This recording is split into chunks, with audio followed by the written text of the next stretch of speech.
right, a beautiful afternoon. You're welcome to Women's Corner. My name is Rose Blossom Oye. Of course, you know what we do here. We share success story. We talk about ourselves, and at the same time, we always try to give ourselves day-to-day tips. To get our day started, and of course, to know how to go about our homes as a wife, as a mother, and as ourselves being a woman.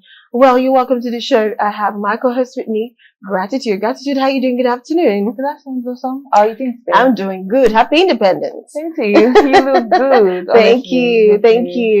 Good morning, viewers. Welcome to another exciting episode of Women's Corner, where we talk about women and entrepreneurship, everything concerning women. Today's episode is promising to be very exciting, so sit back and don't go anywhere. My name is Pastor Mokode. Yes, and of course, today's Independence Day, so we're saying Happy New Month to everybody, Happy Independence. So, we'll just like to just play the national anthem, and of course, we'll be right back before we take our tip for the day. So, let's quickly go have the national anthem in celebration of our 65th Independence Day. We'll be right back.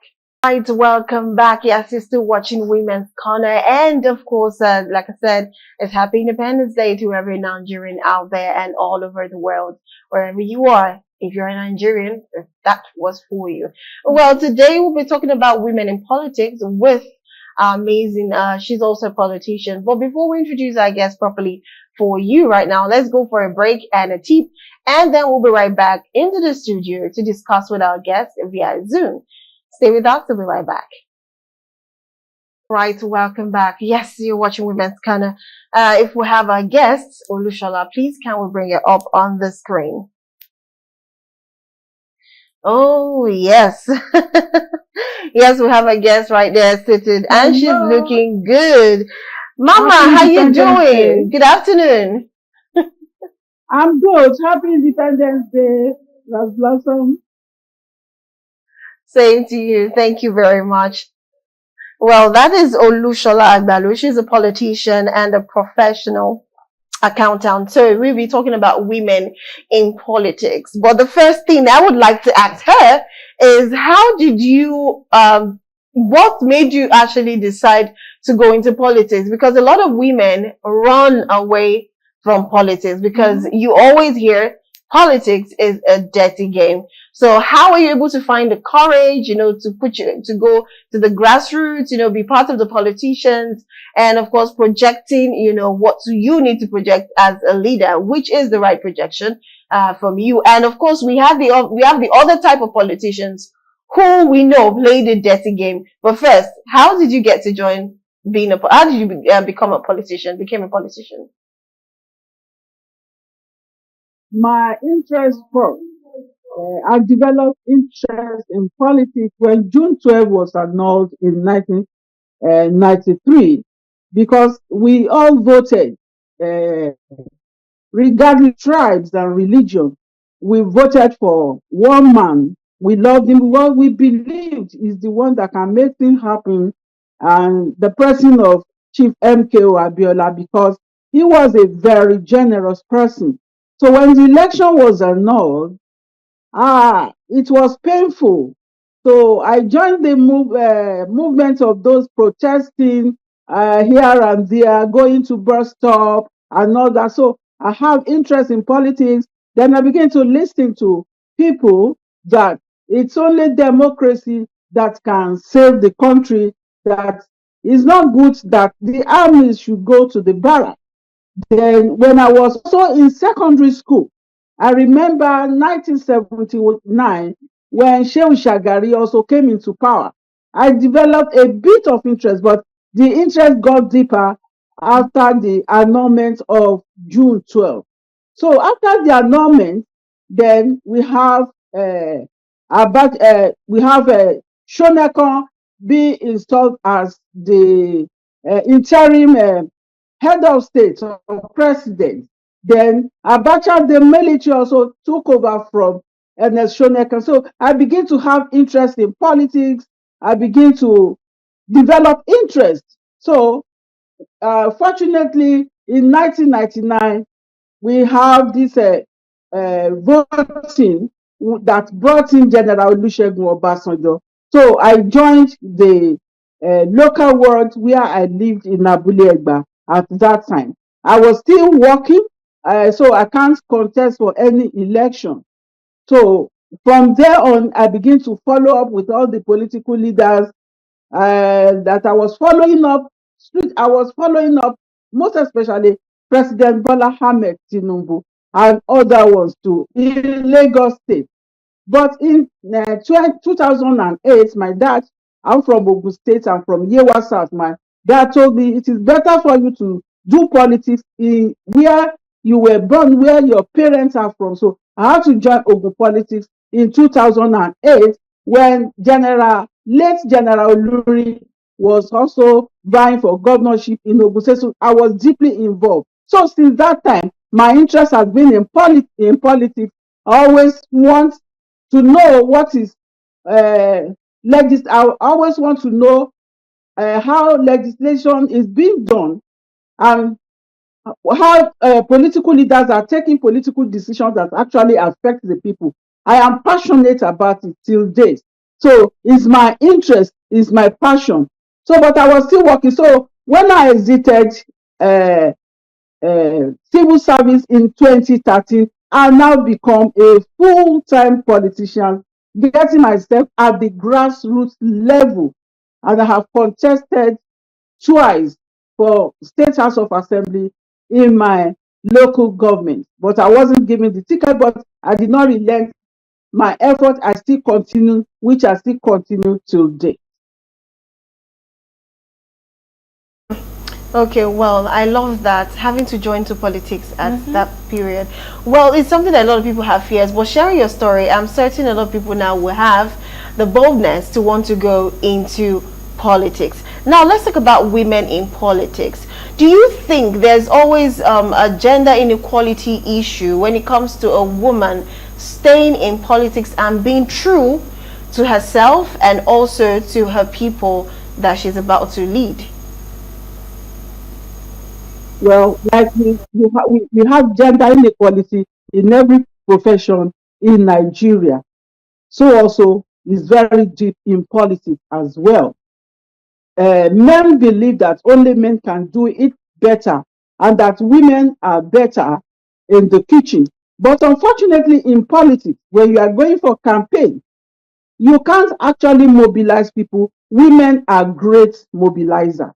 So, but women also begin to push beyond mobilizing for politicians to also contest for election, except that the general belief of Africa that women are not supposed to take the lead is still persists in politics, despite the fact that there is a legislation that each party must present at least 35% of elective positions should be held in appointments and also in elective position. 35% must be taken by women. But yet, women still have that challenges. Men still don't want to put women in political position, except you have to work for it. You have to fight for it. You have to be passionate about it. You have to endure it. And you have to plan your time to balance home and politics. It's interesting to be in politics. And don't forget that it is better done at the grassroots level. Have the courage to go there. If you are educated, some things will put you off first because the people you are going to meet at the grassroots level are mostly uneducated. That is at the world level.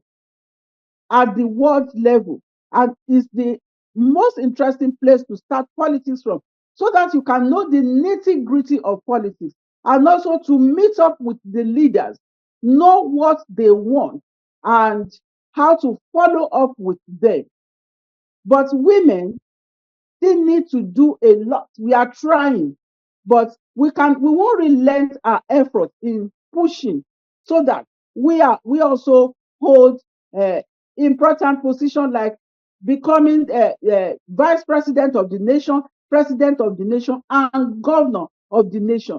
They are still using women for deputy governors. I think women are pushing forward. Like I have seen two women from the north, the late Mama Taraba and also Binani of Adamawa. So those two women in the north, they've done it to certain level, and another woman in the east too. So I think when we begin to push, we will get there. Okay, well, all right. Well, like you said, gender inequality is in every sector. So far, you are a human being, you always have to face something like that. Well, gratitude. What's the question for Mrs. Olushola? Okay, so Ms. Olushola, my question is moving to the angle of the challenges faced by women in politics. Listening to you speak, you've said so many things about politics, and we just know that you have a vast knowledge in politics. So can you tell us some of these challenges women face in that space and how they can be able to overcome them? And you can even make the question personal, how you've been able to overcome some of these challenges in politics. Number one, men like to intimidate because sometimes they can attending ward meeting. Sometimes it's always in the evening around 5 o'clock, depending on the day. They don't actually normally hold ward meeting on Mondays, but from Tuesday, Wednesday down to Sunday, it's always in the evening.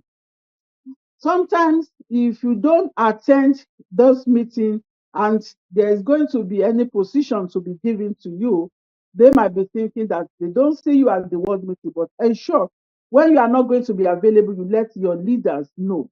It's one of the challenges. Another challenge is that, as it is common in other professions, men sometimes can intimidate by actually some men that are not disciplined in politics. They can actually begin to make advances to you. Ensure as a woman you don't agree, because it's when you don't have potential that you can be. I used to educate the grassroots women. Don't give in to love advances of any uh, man politician. You can also do it yourself.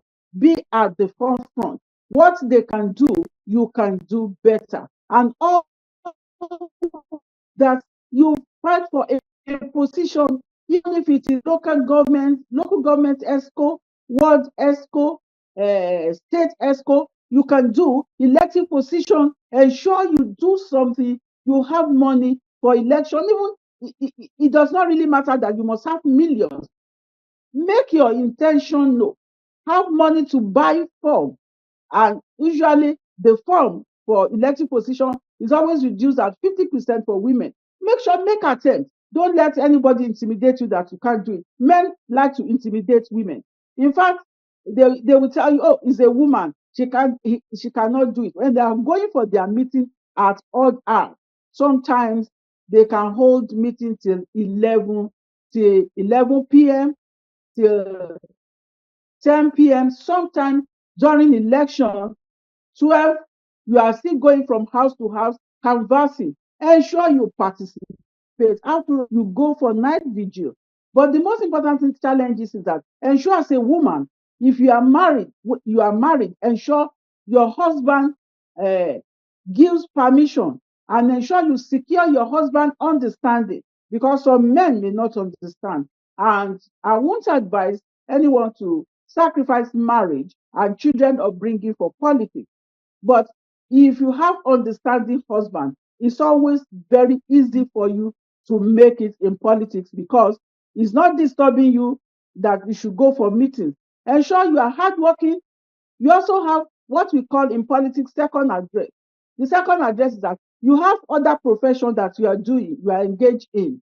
Either you are a trader, a business person. Like myself, I'm a professional accountant. While I was still working, I was in politics. I was doing it part time. My own world meeting, because I'm fortunate, is always on Friday evening. So I would have come back to work to join. Ensure that you're also contributing, or also to assist people at the world level. So that is what the challenge is. There is that some women, they want things on a platter of gold, to an extent that they can easily be intimidated by men. Like I used to tell people, I have never been intimidated by any man through sexual advance. No, it depends on, and I started also like 1999. I was still quite young, and nobody has actually made any sexual advance to me, because depends on how you present yourself. Make sure you are open, you understand, you study politics, you know what they are saying, the policy of the government, how it's being formulated, and how you can also make people to be aware of it. So, and don't always be carried away by the small, small gifts they are giving. Some women, what they want is that so that they give them cup of rice or this and that. Be ensured that you are deeply involved and you know what you are doing. Amazing analysis we had there. Thank you so much. I still have so many questions. But before we come back to the studio to continue the conversation and for you to take the question, let's go on a quick break and the next tip. Then we'll come back to the studio to continue our conversation with Miss Olushola. Stay with us. If you're still watching Women's Corner, please can we have Miss Olushola back on the screen? Welcome back. Yeah, so I have a question. Very interesting question. While speaking about the challenges of women in politics, you mentioned married women, women who have families, and how they can sustain their families, and the same way balance politics, the profession with it as well. So I want you to please give us detailed breakdown on how to plan for women watching, for viewers watching in that life. How can they manage their families, taking care of their kids, and politics as well?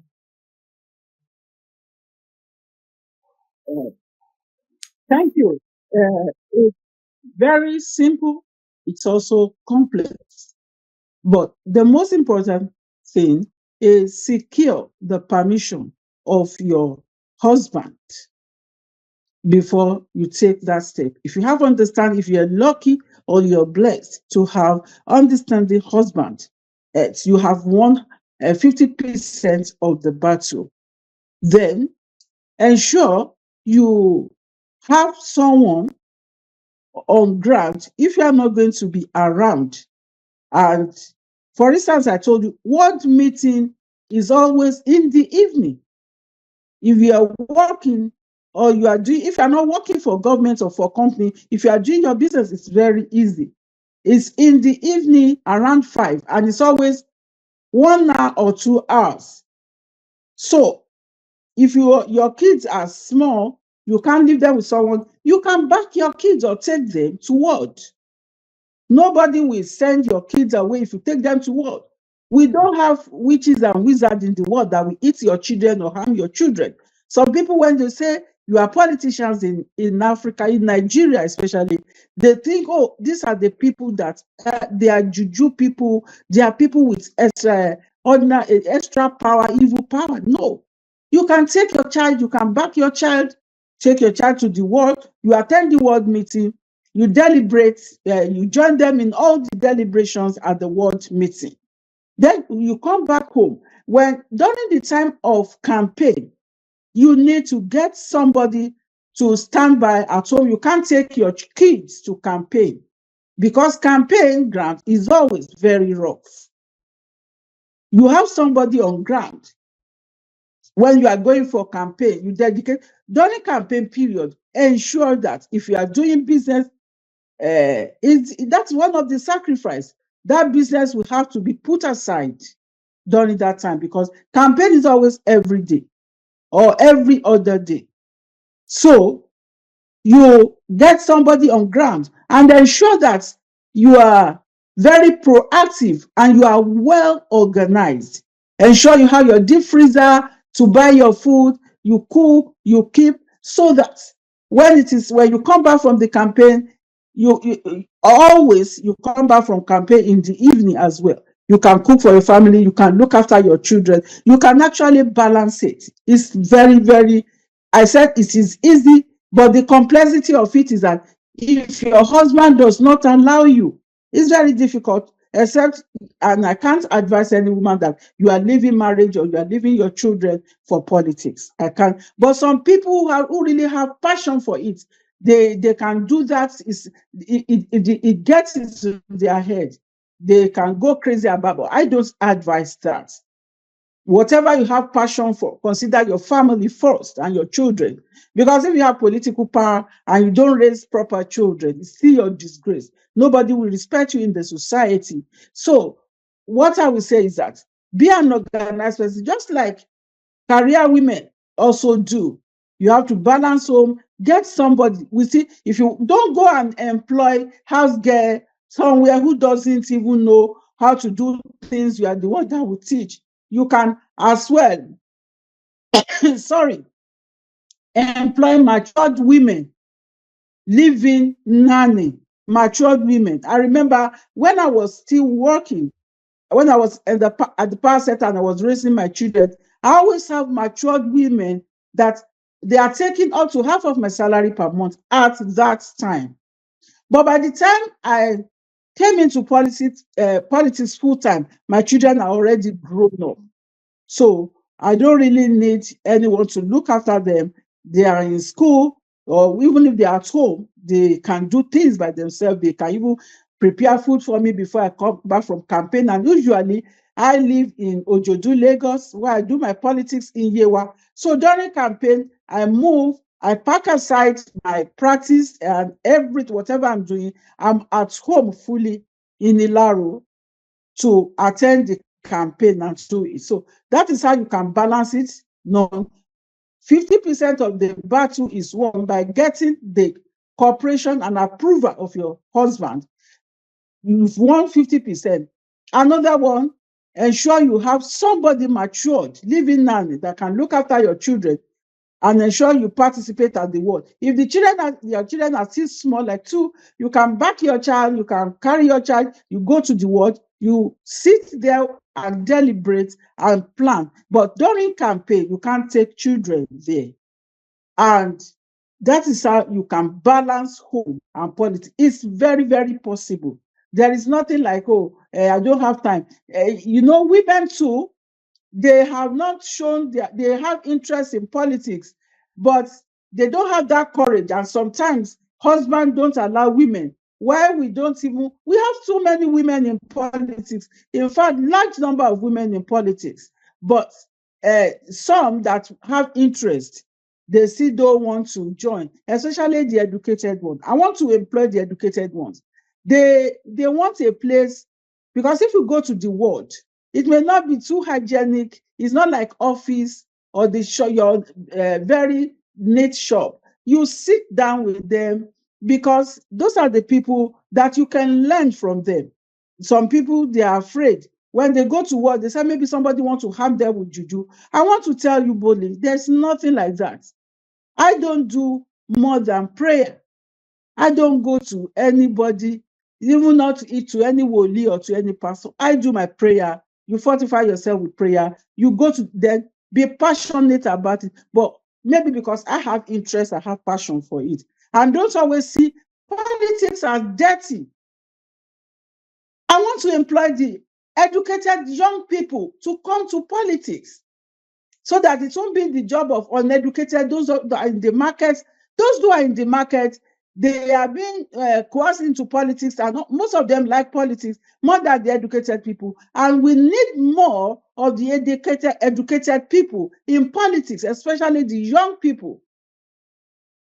You have to come out of, if you want a better Nigeria, by the time you start from the scratch with them, you also can be part of them. You can also use your academic and knowledge and whatever skill you have acquired. So it is very, very possible. Thank you so much, Olushola, for that one. Thank you so much. That was beautiful and very in-depth. And I like the fact that for every time you're talking, you're sharing your experience with it. So, of course, we still have you with us. We'll have one more question to pick from your experience to learn, especially for those who want to go into politics. That's where we'll be diving at. But before that, let's go for another short break and the last tip for the day. Then we will come back and wrap up the show with Olushola Agbalu. Stay with us. We'll be right back. Yes, can we have Olushola Agbalu back on the screen? Thank you.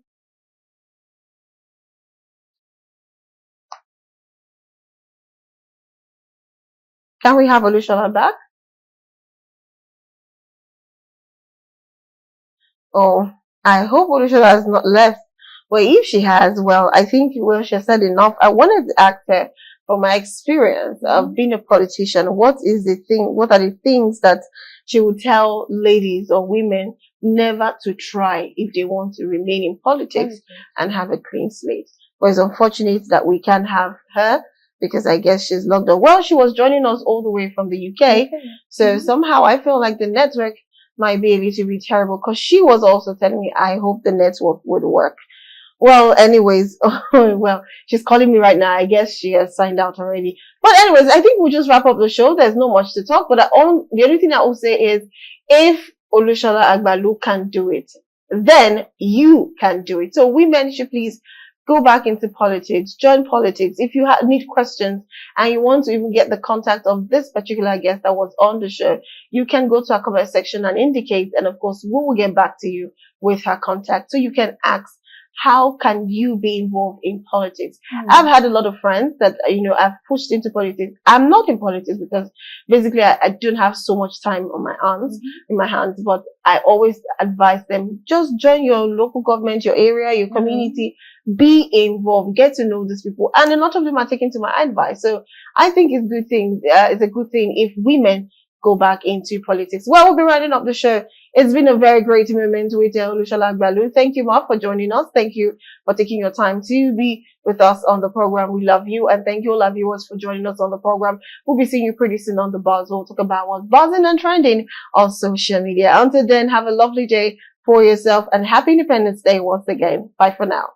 Yes, to all the women listening out there, like Blossom said, get yourself involved in politics and make a change. That particular thing you're not comfortable with, it can actually start with you. So get up and make that change. My name is Gratitude Imokode, your Gen Z host. Goodbye.